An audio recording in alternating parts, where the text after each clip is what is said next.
خیلی دلت میخواد یه پوست مخملی صاف بدون هیچ عارضه لک و جای جوش و اینا داشته باشی، بیا تو بهت بگم باید چیکار کنی. اولین پله داشتن یه شوینده ملایم بسته به تایپ پوستیت هست که هر روز از این شوینده روز یک بار استفاده میکنی که پوستت حسابی از آلودگی تمیز بشه.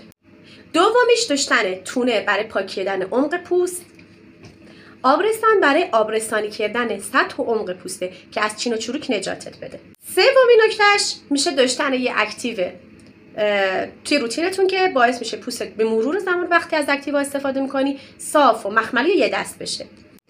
آخرین و مهمترین نکته هم میشه داشتن ضد آفتاب که از نون شب هم واجب تره. یعنی شما نون شب نخوری با این استفاده بکنی که اگه بیرون از منزل هستی هر 2 ساعت تمدید میکنی تو خونه، حالا دیگه نیاز به تمدید نداره. یه شرایط خاص داره که تو پستای بعدی بهتون میگم.